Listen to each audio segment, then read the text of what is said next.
সপ্তাহে এই দিনগুলিতে ঘর মোছার জলে এক মুঠো নুন বা লবণ দিয়ে দিন। 100% কার্যকারী এই টোটকায় দূর হবেই ঋণ, গৃহে হবে আর্থিক উন্নতি, কেটে যাবে দুর্ভাগ্য। লবণের এই কয়েকটি ঘরোয়া টোটকায় একেবারে 100% গ্যারান্টি দিচ্ছেন জ্যোতিষীরা। কোনোভাবেই পিছু ছাড়ছে না দারিদ্রতা, আর্থিক উন্নতিতে বাধা, আয় উন্নতি বৃদ্ধি হওয়ার পাশাপাশি দুর্ভাগ্য কেটে যাবে। নিয়ম মেনে ও বিশেষ করে একবার করে দেখুন লবণ দিয়ে এই কয়েকটি বিশেষ ঘরোয়া টোটকা, কাজ হবে নিশ্চিত। জানুন কি বলছেন জ্যোতিষী ও বাস্তুবিদরা।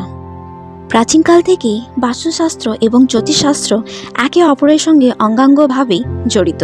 এই দুটি বিষয় না মেনে চললে অনেক ক্ষেত্রে নানা রকমের সমস্যা তৈরি হয়। যেমন অনেক ক্ষেত্রেই দেখা যায় বাস্তু অনুসারে ঘর তৈরি না করলে আমাদের ঘরেতে বাস্তুদোষ সৃষ্টি হয়, যার ফলে সংসারের নানা রকমের বাধা বিপত্তি এবং অনাটন লেগেই থাকে। তাই মানুষের মঙ্গলার্থেই এই সমস্ত সমস্যার হাত থেকে রেহাই পাওয়ার জন্য এবং পরিবারের নেতিবাচক শক্তি দূর করার জন্য বাস্তুশাস্ত্রে নানান উপায় সম্পর্কে আলোচনা করা হয়েছে। বাস্তুশাস্ত্রে লবণ বা নুনের কিছু উপায় একাধিক বাস্তু সমস্যা দূর করতে পারে। লবণের এই উপায় পরিবারের সদস্যদের অর্থ উপার্জন পথ সুগম হয়, পরিবারের সদস্যরা সাফল্য লাভ করে এবং সুখ শান্তিতে জীবন ভরে যায়। শুধুমাত্র খাদ্য হিসেবে নয়, বাস্তব জীবনে নানা সমস্যার সমাধানে লবণের ভূমিকা অনেক। আসুন জেনে নেওয়া যাক কিভাবে লবণ কাজে লাগালে সংসারের মঙ্গল হবে এবং এর অপর ব্যবহারে সংসারে বিপদ নেমে আসবে। এখানে আমরা আপনাকে 8টি টোটকা বলবো। প্রথম, অনেক ক্ষেত্রেই বাচ্চাদের উপর বিভিন্ন খারাপ নজর লাগে। নজরের হাত থেকে এই লবণ রক্ষা করতে পারে। পাশাপাশি বৈজ্ঞানিক কারণও আছে, যাতে শিশুরা অ্যালার্জি সংক্রান্ত কোনো রোগে আক্রান্ত না হয়। তার জন্যই লবণ জলে স্নান করানোর পরামর্শ দিয়ে থাকেন বিশেষজ্ঞরা। আবার আপনার শিশু দীর্ঘ সময় ধরে অসুখে ভুগলে তাহলেও লবণের টোটকা আপনাকে অনেকটা প্রতিকার এনে দিতে পারে। যে ব্যক্তি দীর্ঘ সময় ধরে অসুখে ভুগছেন তার মাথার কাছে কাচের পাত্রে লবণ রাখুন। 1 সপ্তাহ পর সেই লবণ পরিবর্তন করে দিন। দেখবেন ধীরে ধীরে স্বাস্থ্যে উন্নতি করা শুরু হয়েছে এবং সমস্ত বিপদ কেটে গেছে। দ্বিতীয়, কাচের পাত্রে লবণ। জ্যোতিষশাস্ত্র অনুসারে লবণকে চাঁদ এবং শুক্রের প্রতিনিধি হিসেবে বিবেচনা করা হয়।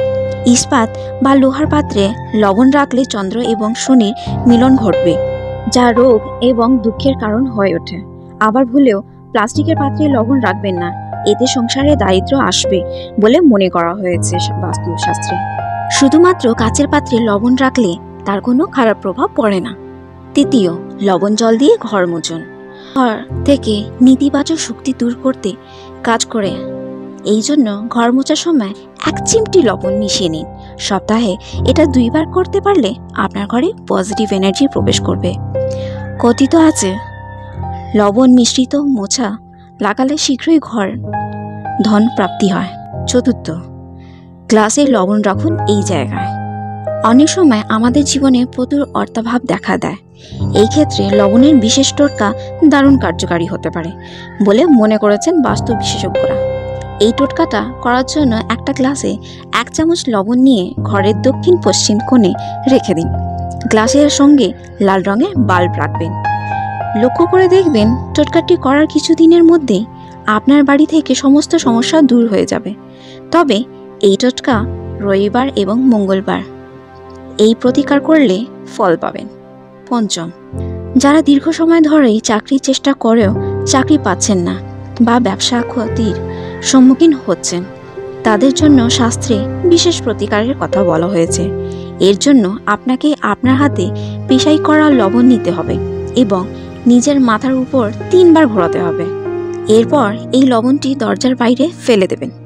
এরপর টানা 3 দিন এই কাজটি সঠিকভাবে করতে পারলে কেল্লাফতে। ষষ্ঠম, বাথরুমে এইভাবে রাখুন লবণ।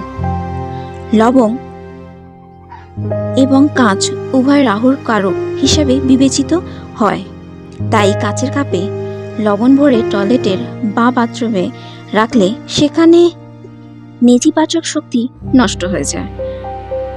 সপ্তম, সাবধানে লবণের ব্যবহার। বাস্তু বিশেষজ্ঞরা বলেছেন লবণ কখনো পড়ে যাওয়া বা নষ্ট হওয়া ভালো নয়। বুলগেরিয়া, ইউক্রেন এবং রোমানিয়া মতো দেশগুলিতে এটিকে দুর্ভাগ্য এবং অশান্তির চিহ্ন হিসেবে মনে করা হয়। এমনকি আমাদের ধর্মীয় শাস্ত্রে লবণের পতন অশুভ বিবেচিত হয়েছে। লবণ পড়ে যাওয়া চন্দ্র ও শুক্র উভয়কে দুর্বল করে দেয়। তাই খাবারের লবণ দেওয়ার সময় বা কোনো কাজ করার সময় খুব সাবধানে লবণের ব্যবহার করুন। কখনো হাত থেকে সরাসরি কারো খাবারে লবণ দেবেন না। বলা হয়ে থাকে সরাসরি হাত থেকে লবণ দিলে মানুষের সাথে ঝগড়া হয়। অন্তিম, লবণের তান্ত্রিক গুণাগুণ। অনেক সময় আমাদের মনের মধ্যে মানসিক অস্থিরতা দেখা যায়। ঠিক এই অবস্থাতেও কাজে লাগতে পারে লবণ। হাতের মুঠিতে কিছুটা পরিমাণে লবণ নিয়ে নিজের উপরে 7 বার ঘুরিয়ে ফেলুন।